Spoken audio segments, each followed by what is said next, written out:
Hello, this is Jeffrey T. Pertiller. Thank you for joining us on our YouTube channel, Service Management Leadership. Today we're in the 24th video in a long series on ITIL service operations. It's a very long series, but I thank you for joining us. Today we're talking about event management and the three types of events described by ITIL. And I wanted to make sure that I give attribution that this series is adapted from a BMC white paper, and encourage you to look down the description to playlists for ITIL service operations as well as event management that will come from other viewpoints, other perspectives. Well, let's talk about the three types of events. We have informational. These events, you'll see it both ways. These events typically don't require a response of any type, since they're basically status updates or data generated to aid in reporting.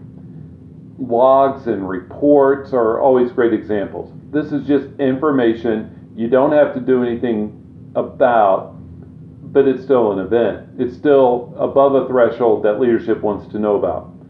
Second type is warnings. Warnings are indicators of activity that is outside of the normal, like a threshold being approached, like a hurricane or a tornado warning. And a warning just means that you should monitor the conditions to make sure that it's not a heightened impact. And so we may need to take action to keep it from getting worse. An example of this type of an event would be server capacity at 75%, or a standard transaction taking 15% longer than normal to complete. These aren't things that we need to jump right out and make sure we take care of, maybe on the server capacity, but it says, warning, you need to take action. You'll need to address this or it's going to get very ugly. And so that's why we need to make sure that we have event management in place. Very briefly, I want to make sure that I tie this event management with these three types of events back to our automation discussion. These three will come in, especially with the warning and exception, the next one we'll talk about, very much in our audit. When we try to automate, the more automation we put in place, the more events we'll have. And the more events we'll have, the more warnings and exceptions we'll have, right? I mean, that makes sense.